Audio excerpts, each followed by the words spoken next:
nós vamos fazer um estudo da classificação objetiva da ação penal. São poucos doutrinadores ou livros que vocês vão pegar a doutrina de processo penal que fazem esse estudo rapidamente, essa classificação objetiva da ação penal.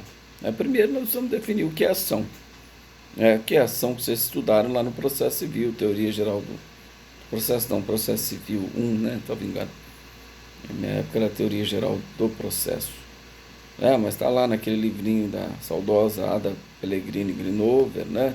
Antônio Scarancio Fernando e Antônio Magalhães, que fala da teoria geral do processo.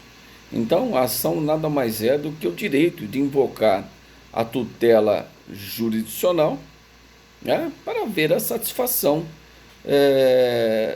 e aplicação da jurisdição, tendo em vista um bem jurídico que foi violado.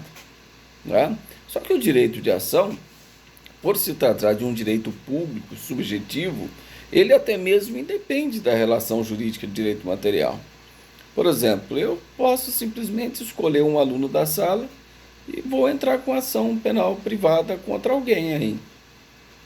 Posso inventar toda uma história e lá distribuir minha ação, o juiz vai analisar. Então, eu não tenho, pode até ser que eu não tenho esse direito material, ou seja, o direito material não foi violado em meu desfavor, mas eu tenho o direito de ação, que ele independe do direito material. É lógico que eu sofrerei as consequências, porque dar início a um processo, a uma investigação criminal contra alguém, é crime de denunciação caluniosa, desde que você saiba que aquela pessoa é inocente, ou seja, só a denunciação caluniosa, artigo 339 do Código Penal, ele só admite a modalidade do dolo direto, não admite o dolo eventual. Então, para que você responda por esse crime, você deve saber que a pessoa é inocente e dar início a uma investigação criminal, um processo administrativo, um processo criminal contra alguém. Tá certo? Mas eu tenho o direito de ação. Tá certo? Então aqui nós vamos ficar com o estudo da ação penal. Mas antes, conforme eu já disse, de entrar na classificação subjetiva, vamos falar um pouquinho se existe alguma semelhança que nós podemos dizer com aquilo que vocês já estudaram no processo civil, que nós podemos nominar algumas dessas ações aqui no processo penal. Por exemplo, será que nós podemos falar que existe no processo penal uma ação penal de conhecimento? Será que nós poderíamos afirmar que sim, que existe? Quais sejam as ações penais de conhecimento? Será que ela pode ser constitutiva, condenatória ou declaratória? É certo que sim, nessa classificação objetiva da ação penal. Por exemplo, uma ação penal de caráter constitutivo. Nós podemos dar o exemplo da ação de revisão criminal. Ou seja, o sujeito foi condenado e um dos pressupostos para que você proponha o recurso de a ação de revisão criminal é justamente o trânsito julgado da sentença penal condenatória ou da sentença absolutória imprópria. Se caso a mesma seja julgada procedente, nós vamos constituir aí uma nova situação jurídica para o autor desta ação, ou seja, de condenado ele passa a ser agora absolvido. Então, instaura-se uma nova situação jurídica, constitui-se uma nova situação jurídica. De condenado ele passa a ser absolvido. Então, nós podemos dar um exemplo de ação penal constitutiva, a própria revisão criminal. E a ação penal condenatória, essa não tem segredo, que ela pode ser tanto condenatória como absolutória. Absolutória pode ser própria e imprópria. Imprópria quando o juiz absolve e aplica medida de segurança. Própria ele absolve e não impõe nenhuma consequência. E a condenatória quando ele julga procedente a ação penal do Ministério Público total ou parcialmente.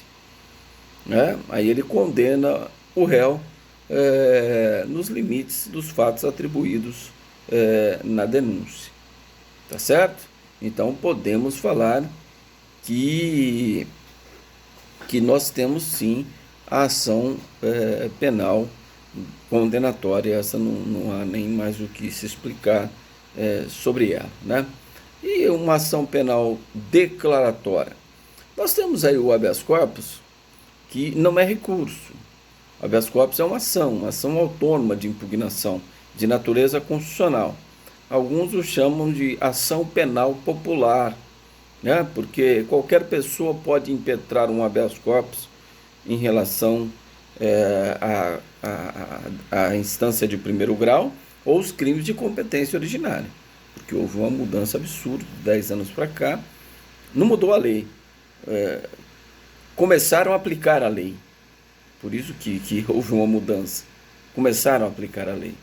Então hoje você só pode interpor, qualquer pessoa só pode interpor um habeas corpus no STJ se for caso de competência originária, por exemplo, um governador de estado que foi preso, né? Você pode interpor um habeas corpus em favor dele, onde? No STF, tá certo? Ou um deputado que foi preso em crime relacionado ao exercício funcional. Aí a respectiva Câmara, a respectiva deliberou em manter a prisão. Competência ao STF, você pode promover um habeas corpus em favor daquele deputado. O que não pode é habeas corpus de habeas corpus. Então, esse alguém não tem mais legitimidade. Só o advogado que tem a capacidade postulatória que deve utilizar os recursos próprios que estão na Constituição Federal, que estão no Código de Processo Penal. Tá certo? Então não cabe mais essa questão de habeas corpus, de habeas corpus. Você tem que utilizar os recursos que a lei nomina para você impugnar essas decisões em sede de habeas corpus. Mas voltando, o habeas corpus preventivo, muito utilizado aí, já utilizei várias vezes em relação a comissões parlamentares de inquérito. Uma testemunha que vai ser ouvida na comissão parlamentar de inquérito, mas ela está sendo investigada. E se ela for ouvida como testemunha, ela tem que dizer a verdade. Se ela dizer a verdade, aquilo que ela sabe, ela está confessando o crime. E a Constituição diz que ninguém é obrigado a fazer prova contra si mesmo. Então, nesse caso, o que nós fazemos? Entramos com um habeas corpus preventivo, né? E para que seja expedido um salvo-conduto que, naquela situação específica, se ela não responder às perguntas que lhe forem formuladas pela comissão parlamentar de inquérito, ela não pode sofrer consequências, ela não é obrigada a responder. Porque senão ela não responde e fala, você sabe que não respondeu, isso é omissão, então você cometeu um crime de falso testemunho. Não, ela já vai com habeas corpus preventivo, no sentido de não ser obrigada a responder todas aquelas perguntas que lhe forem formuladas. É um exemplo de uma ação penal de natureza declaratória. A própria autoridade judiciária está declarando que naquelas condições aquela pessoa não pode sofrer as consequências de uma prisão por crime de falso testemunho se ela se negar em responder algumas das perguntas que lhe possam auto-incriminar. Tá certo? Então, isso nós chamamos de habeas corpus para que possa ser dado o direito ao silêncio, né? A garantia constitucional da não incriminação. Tudo bem? Então nós exemplificamos aí a ação penal de conhecimento, pode ser constitutiva, declaratória e condenatória. E também uma ação penal cautelar. Será que existe ação penal cautelar? Podemos exemplificar o próprio habeas corpus com pedido de liminar, ele tem natureza cautelar. Toda vez que a gente fala cautelar, nós buscamos elementos lá no processo civil, onde nós falamos do periculo in mora e o fumus boniuris. Perigo da demora, ou seja, não adianta decidir depois, tem que decidir agora.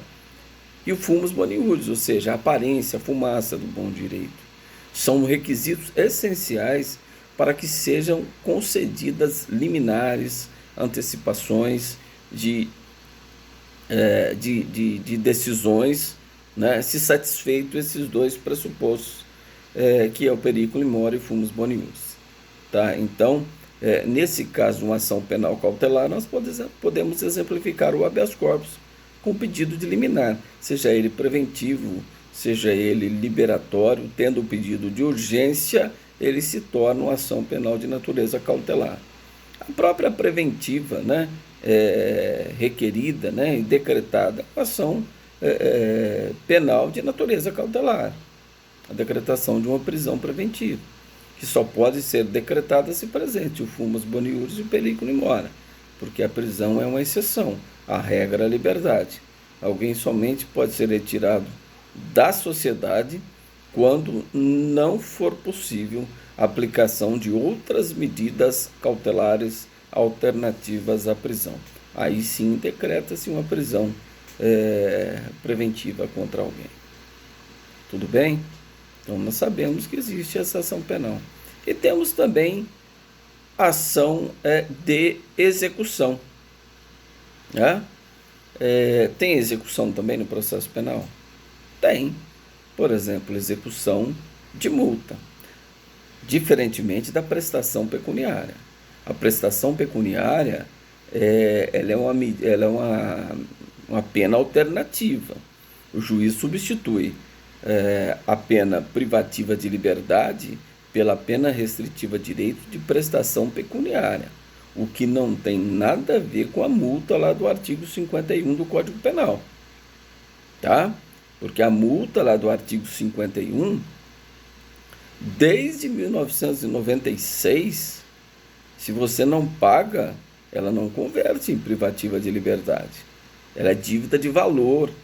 Então, expede-se uma certidão da dívida ativa e aí faz-se a cobrança, utilizando-se a Lei 6.830 de 1980, que é a lei que rege a cobrança dos créditos da fazenda pública contra o contribuinte ou o devedor do tributo, seja ele municipal, estadual ou federal. É a lei que rege a cobrança. Tá? Então, é dívida de valor. Então, o que acontece? No final do processo, o juiz dá um despacho. Foi condenado à pena de multa. Intime-se o condenado ao pagamento da pena de multa no valor de R$300, no prazo de 10 dias. Se ele não pagar, o que acontece? De imediato, nada. O que vai acontecer, em relação à liberdade dele, eu estou dizendo, o que vai acontecer é que será, então, expedida uma certidão da dívida ativa, e hoje tinha discussão se era a Procuradoria, hoje entende-se que, de acordo com a nova lei, o Ministério Público faz a cobrança dessa multa em sede de execução. Antes tinha uma discussão que mandaria para a Fazenda Pública para cobrar a multa. Eu acho que é correto, mas aí houve uma alteração, o próprio Ministério Público vai fazer essa cobrança da pena de multa, caso ela não seja paga. Então nós podemos falar que existe uma execução, uma ação de execução no processo penal, mas ela é mais simplificada, lógico, do que aquela execução lá do processo civil, que pode ser autônoma no caso de título executivo extrajudicial, sentença arbitral, sentença penal condenatória. Nos demais casos, nós temos a execução do processo sincrético como uma das fases do processo de conhecimento, exceto essas três que eu havia adiantado, que são processos autônomos de execução e execução de título extrajudicial. Sentença arbitral, execução de título extrajudicial, sentença penal condenatória, são todas execuções autônomas. Tudo bem? Então nós falamos um pouquinho aí dessa classificação subjetiva, objetiva, mas podemos continuar. Será que no processo penal, para que uma ação seja recebida pelo Poder Judiciário, seja ela uma ação privada ou uma ação pública, é necessário que preencha-se as condições da ação? Será que é necessário? Por exemplo, se é o Ministério Público, ele tem que demonstrar que ele tem o interesse de agir? Olha, se o crime ocorreu em 1920, ele vai oferecer denúncia no homicídio agora? Tem justa causa para que alguém que cometeu um crime em 1920 seja responsabilizado? Não, porque já está prescrito. Então falta o quê? O interesse de agir. Faltando o interesse de agir, o juiz deverá fazer o quê? Rejeitar a denúncia. Então, para que um processo seja iniciado, para que uma ação penal seja iniciada, é necessário que se observe as condições da ação, o interesse de agir, né, a legitimidade de parte. Por exemplo, o promotor não pode entrar com a queixa-crime, porque a queixa-crime é uma peça que dá início a um crime de ação penal privada. Ele pode aditar a queixa-crime, porque no processo de ação penal privada, o Ministério Público é oficiante obrigatório, sob pena de nulidade. Ele tem que oficiar na ação penal privada, mas não como parte. Ele oficia como fiscal da lei, velando pelo princípio da indivisibilidade, como diz o artigo 48 do Código de Processo Penal. Tá certo? Então, tem que ter legitimidade. E a possibilidade jurídica do pedido, que, conforme o novo Código de Processo Civil, não trata mais de condição de ação, né? Trata-se de a questão de mérito, né? Quando o juiz analisa e vê que o pedido não é juridicamente possível, né? Ou ele julga improcedente, né? Ou julga até mesmo antecipadamente a lide, julgando improcedente aquela ação. Então, a possibilidade jurídica do pedido deixou de ser uma das condições da ação, e aqui no processo penal estou fazendo uma interpretação analógica com o processo civil, conforme autoriza o artigo 3º do Código de Processo Penal, que admite essa interpretação analógica nesse sentido. Tá certo? Mas também, além das... Pois não.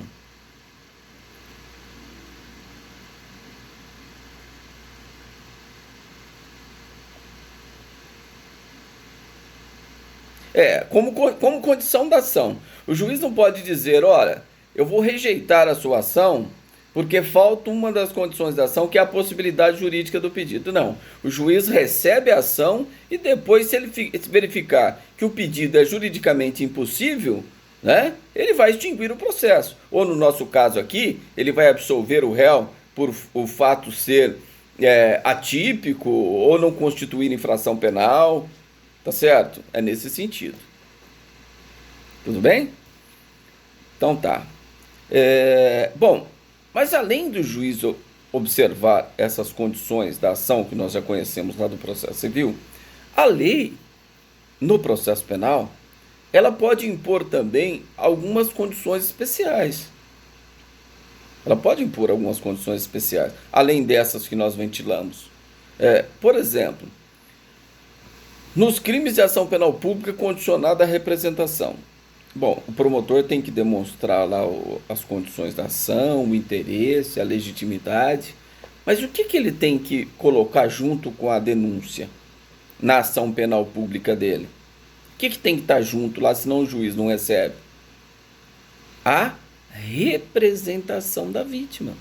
Então, a representação da vítima é uma condição de procedibilidade da ação penal. Nós falamos um pouquinho sobre isso naquele estudo de inquérito. Sem a representação, como que o promotor vai oferecer denúncia e o juiz vai receber? A representação não é uma manifestação de vontade da vítima ou seu representante legal no sentido de autorizar a persecução criminal contra alguém? Então, nos crimes que dependem de representação, a ação penal pública não pode ser iniciada se não estiver presente aquela manifestação de vontade que é a representação. Então, nós falamos que a representação é uma condição de procedibilidade da ação penal pública condicionada à representação. Certo? Da mesma forma, nos crimes de ação penal pública condicionada à requisição do ministro da Justiça. Por exemplo, crime contra a honra contra o presidente da República ou chefe de governo estrangeiro. Nós verificamos que, nesse caso, trata-se de uma ação penal pública condicionada à requisição do ministro da Justiça. Então, o Procurador-Geral da República não pode dar início a uma ação penal pública condicionada à requisição do ministro se ele não demonstrar lá para o Supremo Tribunal Federal a requisição do ministro da Justiça. Então, a requisição do ministro da Justiça, a natureza jurídica dela, que a lei exige, é uma condição de procedibilidade da ação penal. Certo? E podemos exemplificar ainda outras condições especiais, mas não somos nós que estamos criando. É o legislador que cria essas condições. Está na lei essas condições, não sou eu que estou aqui a inventar essas condições. Está previsto na lei.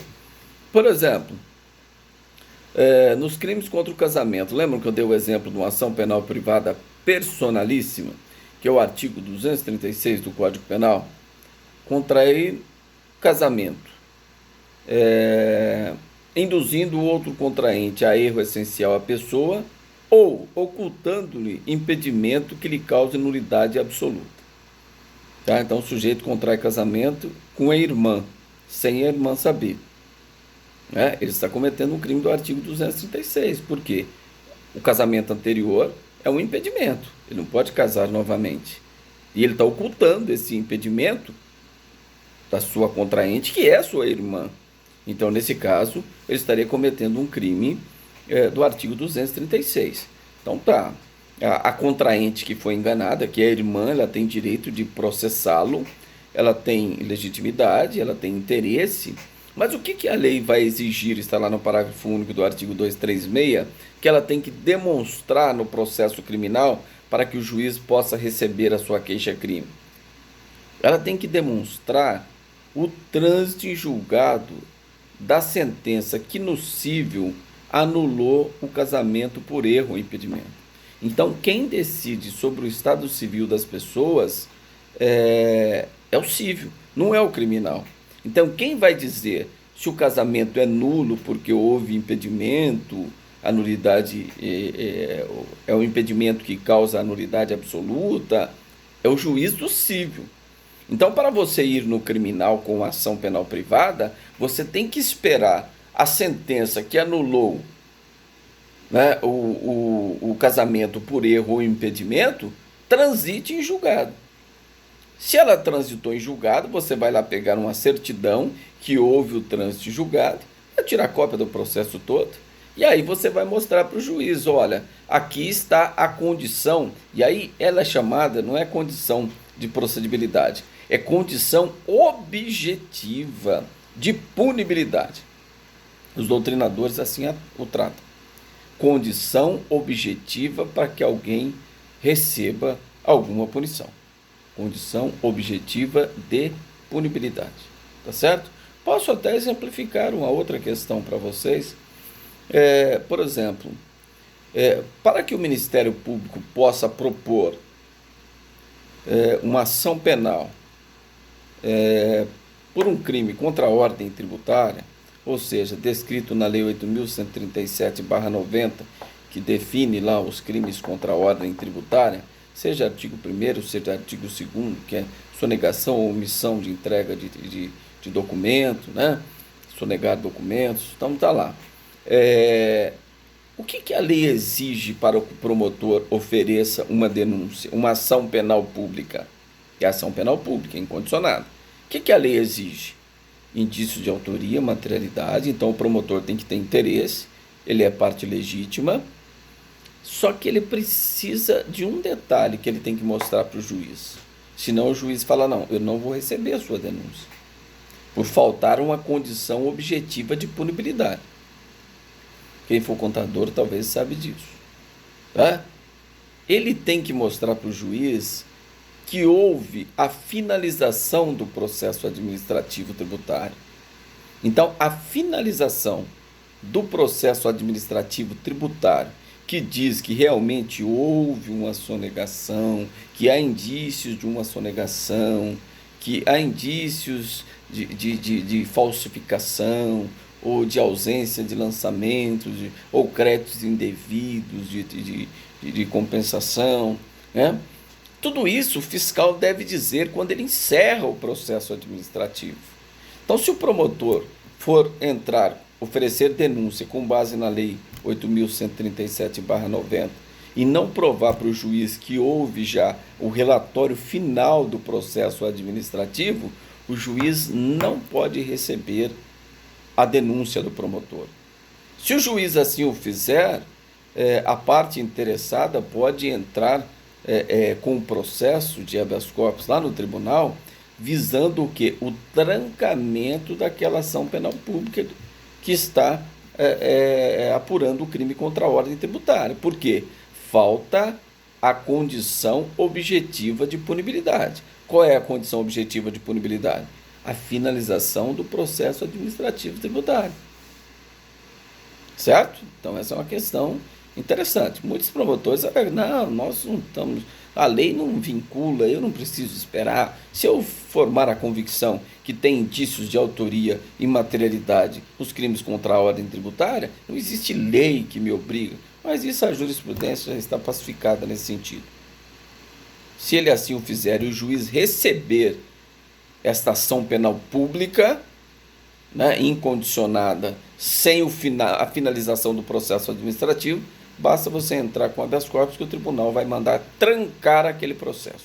Depois, quando terminar o processo administrativo, se o fiscal indicar e o Ministério Público formar a convicção que há um crime tributário, há indícios de autoria e materialidade, ele que ofereça uma nova denúncia se não estiver ocorrido a prescrição do crime. Tudo bem? Então, tá vendo como nós falamos, além das condições normais de uma ação penal, que vocês conhecem um pouco do civil também, aqui no processo penal nós temos a possibilidade de a lei exigir alguma condição especial, seja condição de procedibilidade, de prosseguimento da ação penal, seja uma condição objetiva de punibilidade, que deve ser satisfeita sob pena do juiz não receber a denúncia ou a queixa. E toda vez que eu falo em não receber a denúncia ou a queixa, o juiz vai rejeitar, nós vamos estudar sobre isso, eu só adianto para vocês terem uma visão geral. O artigo que diz que o juiz rejeitará a denúncia ou a queixa está lá no artigo 395 do Código de Processo Penal. Era o antigo artigo 43 que foi revogado, ou seja, ele foi revogado, ele mudou de local. Ele estava no local equivocado. Aí ele foi para o local correto, que é lá no procedimento, lá no artigo 395. Ele estava no artigo 43. Artigo 41 fala dos requisitos da denúncia ou da queixa. E o artigo 43 falava das causas de rejeição. Mas as causas de rejeição é só quando iniciar o processo, o procedimento. Né? Então ele tinha que estar lá, como está no artigo 394 seguintes, ele está no 395, corretamente. Tá? Então nós já falamos quando o juiz rejeitará a denúncia ou queixa, quando ela for manifestamente inepta. E nós vamos estudar o que é uma denúncia ou queixa inepta. Né? É uma confusa, não leva a conclusão lógica entre o pedido e a causa de pedir.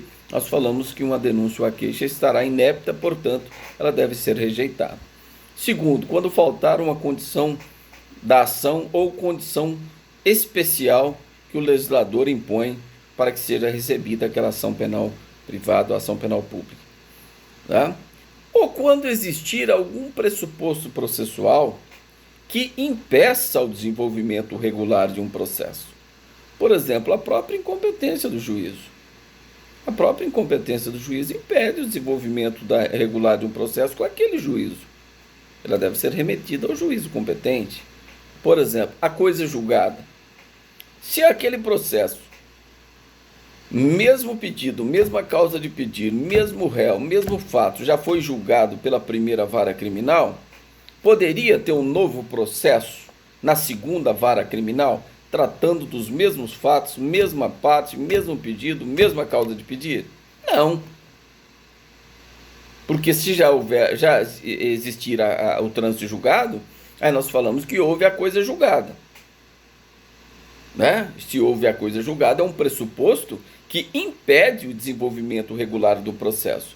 Agora, se ainda não há o trânsito julgado lá na primeira vara e tem outro processo com mesma parte, mesmo pedido, causa de pedir, mesmos fatos, aí nós falamos que há a litispendência. Também é um pressuposto processual que impede o desenvolvimento regular de um processo. O juiz não vai receber. É lógico que talvez o juiz não tome conhecimento de ofício, e aí a parte deverá arguir em exceção, né, juntamente com a defesa preliminar. quando ele vai responder o processo, ou apresentar a defesa preliminar, ele já vai arguir em apartado, diferentemente do novo Código de Processo Civil, que você faz isso hoje dentro da contestação. No processo penal não tem isso. No processo penal você tem que fazer autos apartados de exceção. Exceção de incompetência do juízo, exceção de litispendência, exceção de coisa julgada. Tudo isso você faz em autos apartados, conforme lá o artigo 95 do Código de Processo Penal. Tá bom? E é de suspeição, né?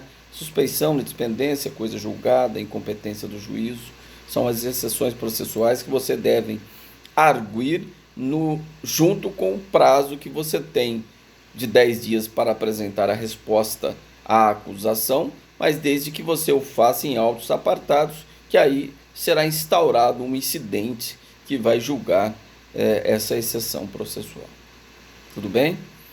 E além disso, o artigo 395 diz que o juiz deverá rejeitar a denúncia ou queixa, nos termos do inciso 3º do artigo 395, toda vez que não houver justa causa para o recebimento, para o oferecimento, aliás, da denúncia ou a queixa. É engraçado, porque o legislador não precisava ter dito mais nada. Se ele quisesse resumir o artigo 395, ele dizia o seguinte: a denúncia ou a queixa será rejeitada quando faltar justa causa para o seu oferecimento.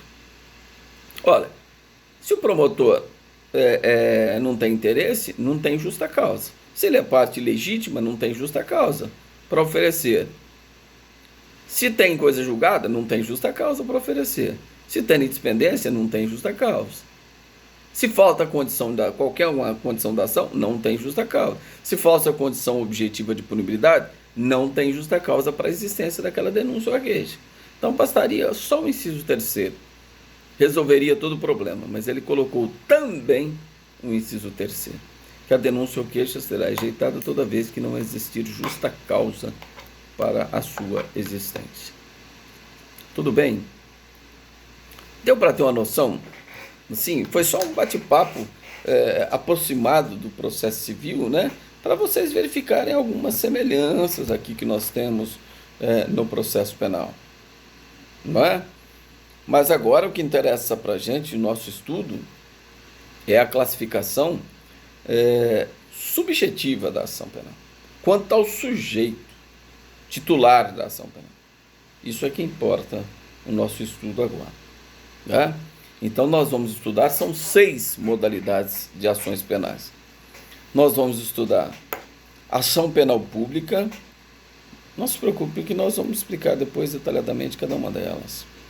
Ação penal pública que se divide em ação penal pública incondicionada e ação penal pública condicionada. A condicionada se divide em condicionada à representação da vítima ou seus representantes legais e condicionada à requisição do ministro da Justiça. Então falamos 3 ações penais públicas: incondicionada e condicionada.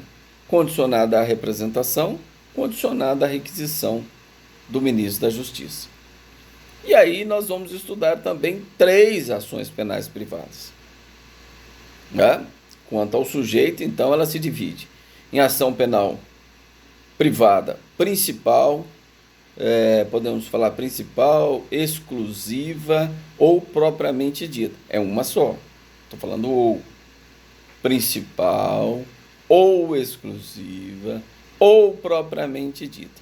Então, talvez você está lendo uma doutrina e fala: bom, estamos falando aqui de uma ação privada propriamente dita. É essa que nós estamos falando. Se ela falar, estamos falando aqui de uma ação penal privada principal, é a mesma coisa. Tá certo? É a mesma coisa. Tá? E depois nós vamos falar da ação penal privada personalíssima, que hoje nós só temos um artigo, né? Que é o artigo 236, 236 do Código Penal. Crimes contra o casamento, esse que eu acabei de referenciar para vocês há poucos minutos. E nós tínhamos também o artigo 240, que era o crime de adultério, que foi revogado, né, o crime de adultério. né? O sujeito que era casado contraía novo casamento, ou a pessoa sendo solteira. Não, estou falando do crime de bigamia, não tem nada a ver. É o sujeito que praticava, né, sendo casado, contraía a conjunção carnal com outra pessoa, o crime de adultério. A definição que eu disse aí do artigo 235 é o crime de bigamia. Sujeito sendo casado contrai novo casamento, ou sendo solteiro contrai casamento conhecendo que a pessoa tem um impedimento de ser casado, né? Esse é o artigo 235, crime de bigamia. Então o artigo 240 foi revogado. Por quê? Porque o legislador achou que não... porque nós falamos, para vocês terem uma ideia, dentre vários ramos do direito,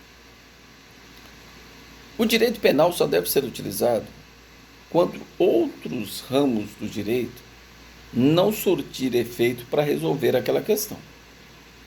Se o direito civil tem como resolver aquela questão, olha, se o sujeito violou um dos deveres do casamento, ele que sofra as consequências no âmbito civil. Então, o Código Civil tem condição de impor as sanções a ele por violação dos direitos e deveres relacionados à sociedade conjugal. Então, não precisa do direito penal. Então, o direito penal é a última ratio dentro dos outros ramos do direito. E dentro do direito penal, a prisão é a exceção. A regra é a liberdade. Então, como dizia, né, o saudoso Luiz Flávio Gomes, né, a prisão no direito penal é a última ratio da última ratio. É assim que ele definia muito bem essa questão. Tá certo? Tudo bem, então, e por último, né, essa é importantíssima estação. Nunca entrei com uma nesses quase 30 anos, vai fazer o ano que vem de formado. Eu nunca entrei com uma ação dessa, mas ela pergunta em concurso público, perguntam em prova, tem previsão na Constituição Federal, tem previsão no Código de Processo Penal, tem previsão no Código Penal. Artigo 100, parágrafo 3º do Código Penal, está lá no artigo 5º da Constituição Federal, está no artigo 29 do Código de Processo Penal. É ação penal privada subsidiária da pública. É uma forma da sociedade fiscalizar o exercício da atuação do Ministério Público. Por quê? Ela só tem cabimento, esta ação penal subsidiária da pública, quando o Ministério Público for negligente, for insidioso, não oferece denúncia no prazo legal.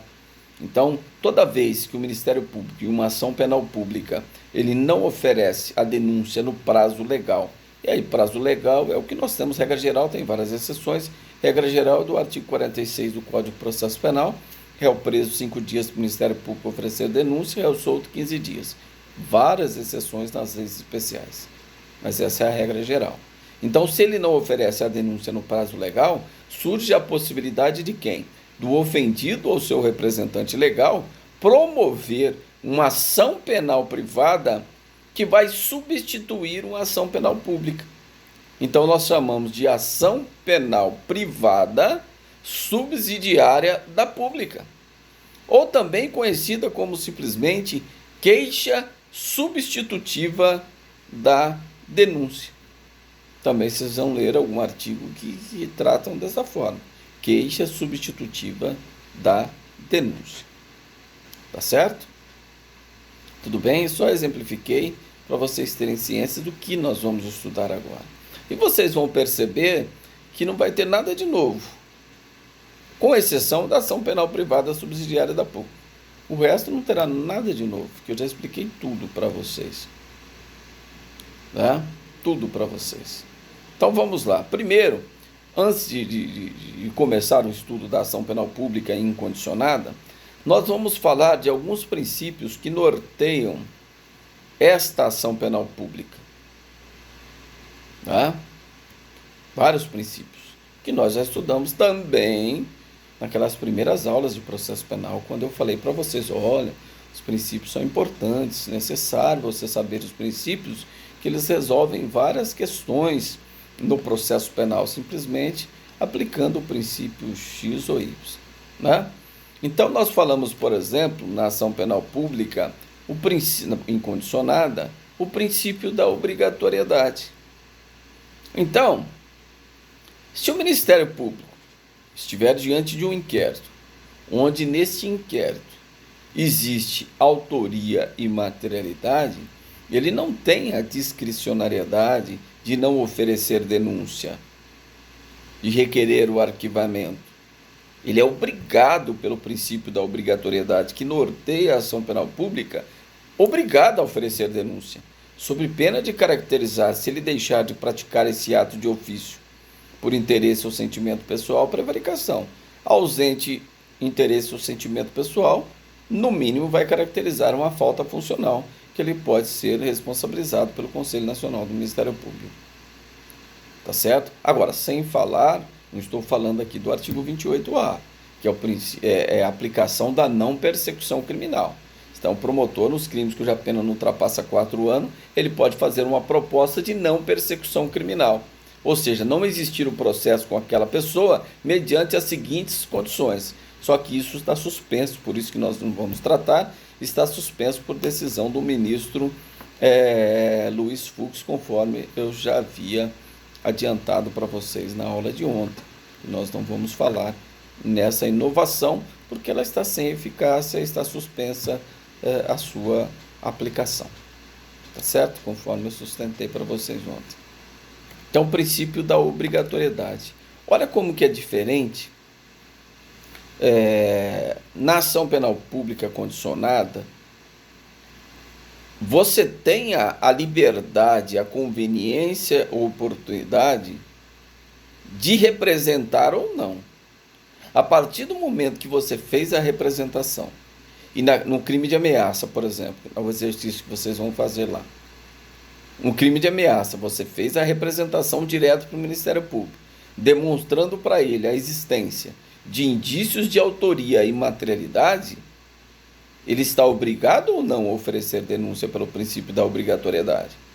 Ele está obrigado a oferecer a denúncia. Ele não tem essa discricionalidade de não oferecer, se estiver pelo menos indícios suficientes de autoria e materialidade.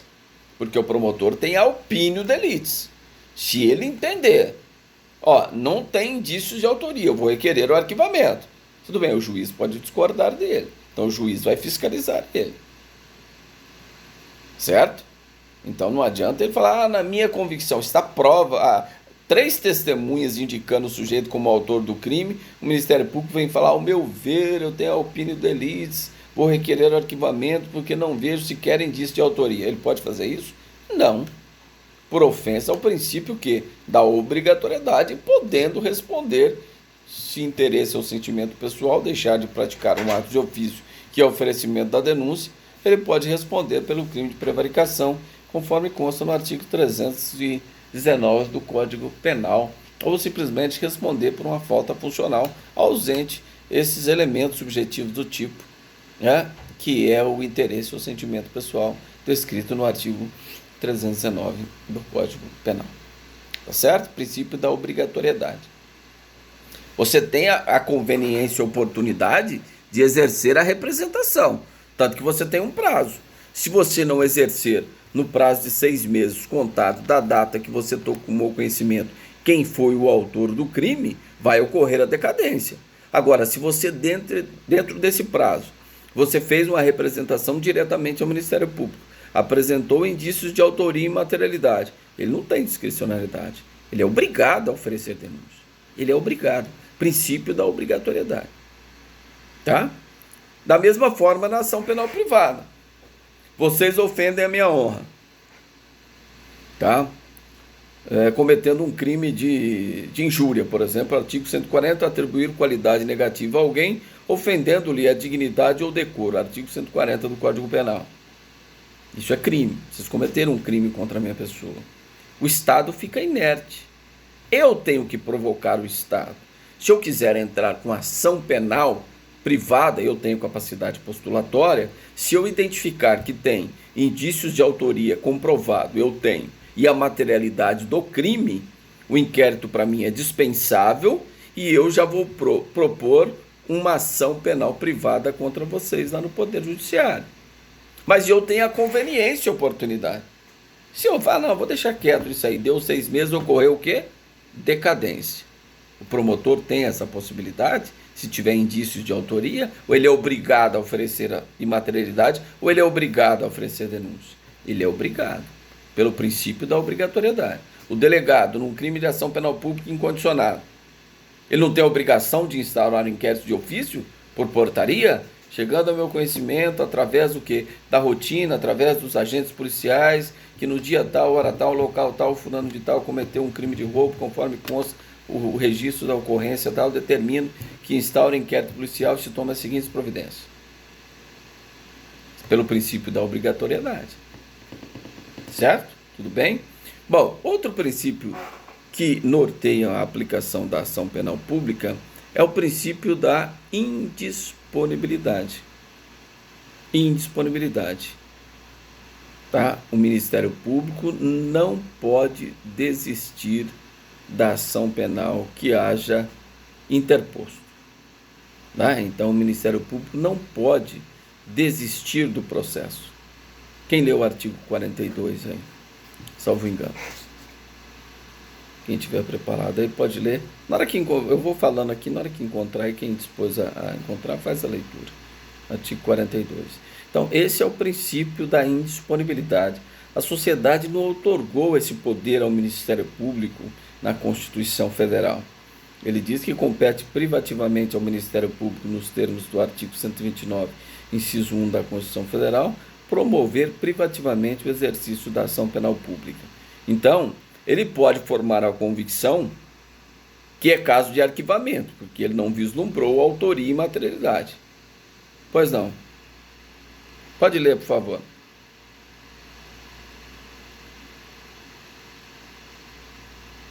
Certo?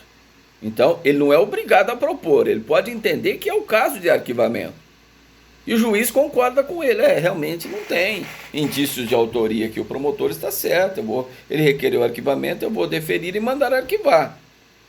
Agora, se presentes os requisitos, numa análise objetiva do caso, ele é obrigado a oferecer a denúncia. Ele ofereceu a denúncia, ele não pode desistir. Ah, mas ele não pode chegar então ao final do processo e pedir a absolvição do réu? Não só pode, como deve. Se no decorrer da instrução não se chegou à certeza de autoria, porque não basta indícios suficientes de autoria para condenar alguém. Para condenar alguém é necessário que tenha certeza da participação ou da autoria delitiva e da materialidade delitiva. Então o promotor não pode desistir da ação, mas ele deve pedir absolvição quando não ficar provado que o autor, que o denunciado concorreu para a infração. Né?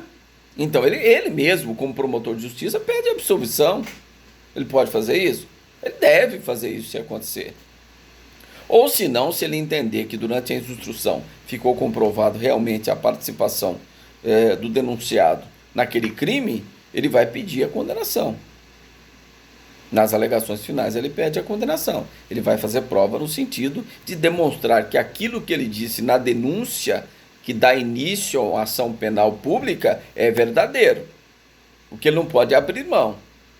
Pedir absolvição não é abrir mão, é estar fazendo justiça. Tá? E que isso fique bem claro. Tá? Agora, então esse é o princípio da indisponibilidade. Importante esse princípio, né? Ele resolve várias questões. Outro princípio de grande importância para vocês terem um entendimento lógico, vamos imaginar na ação penal privada. Eu entrei com ação contra vocês que ofenderam a minha honra. Esta ação está tramitando, o juiz recebeu a queixa, ação penal privada, né? O juiz recebeu a queixa, está tramitando. E aí, o que eu faço? Quer saber de uma coisa? O juiz marcou audiência, eu não vou nessa audiência, não. O que o juiz vai fazer? Extinguir o processo pela perempção, artigo 60, que é uma das causas extintivas de punibilidade. Tá? Ele vai extinguir o processo, porque eu deveria comparecer e não compareci no ato. Então, eu estaria abrindo mão. Eu posso desistir, fazer uma petição para o juiz de excelência, eu estou desistindo da ação. Eu posso perdoar o ofensor, perdoar vocês que me ofenderam? Posso, tácito ou expressamente, eu lanço uma petição no processo perdoando vocês. O juiz deverá intimá-los para verificar se vocês aceitam ou não o perdão que eu estou ofertando. Porque se recusado, só surtirá efeito em relação àquele que aceita. Aos que não aceitaram, o processo continua. Por isso que o perdão ele é bilateral. Mas eu posso abrir mão, eu posso fazer um perdão tácito. Convido toda a sala para a gente fazer um churrasco, fazer uma festa. Eu estaria praticando um ato absolutamente incompatível de continuar com o processo de ação penal privada. Então, nesse caso, o juiz vai reconhecer o quê? O perdão tácito, que é uma das causas extintivas da punibilidade. Então, na ação penal privada, vige o princípio da disponibilidade. Eu posso dispor do processo, eu posso abrir mão do processo. Já o promotor não pode, porque lá vige o princípio da indisponibilidade, artigo 42 do Código de Processo Penal. Tá certo? E outro princípio também que se aplica aí tanto na ação penal privada, e algumas discussões, Tourinho traz uma discussão diferenciada da divisibilidade, nós não vamos tratar disso agora, nós vamos falar do princípio da indivisibilidade. Significa o quê? Que a ação penal deve ser proposta contra todos os autores do crime. Então, são 5 pessoas que cometeram um crime, a ação penal deve ser proposta contra os 5 autores do crime. Isso é indivisibilidade. Ele se aplica na ação penal pública. Na ação penal privada tem uma questão que eu preciso explicar com mais detalhe. O princípio da indivisibilidade e a renúncia tácita ao direito de ação. Eu não posso explicar agora porque não dá, é meia hora para me explicar isso para vocês. Vou explicar no momento oportuno, quando estivermos estudando renúncia ao direito de ação penal privada. Tá certo? Então, o que é essa indivisibilidade na ação penal pública? Se 5 pessoas cometeram um crime, o promotor deve denunciar os 5 autores do crime, pelo princípio da indivisibilidade. A ação penal deve ser proposta contra todos aqueles que praticaram o crime. Mas se um foi descoberto só depois, durante o processo, o que acontece? O promotor pode aditar a queixa, acrescentar o outro indivíduo, aí ele deverá ser citado, apresentar defesa preliminar, se defender, marcar audiência, ou se não, ele oferece uma nova denúncia em separado contra aquele autor do crime, o que não é conveniente por uma questão de economia processual e é uma hipótese de continência, né? Continência quando mais de uma pessoa pratica um crime, todos responderão em um único processo, visando o quê?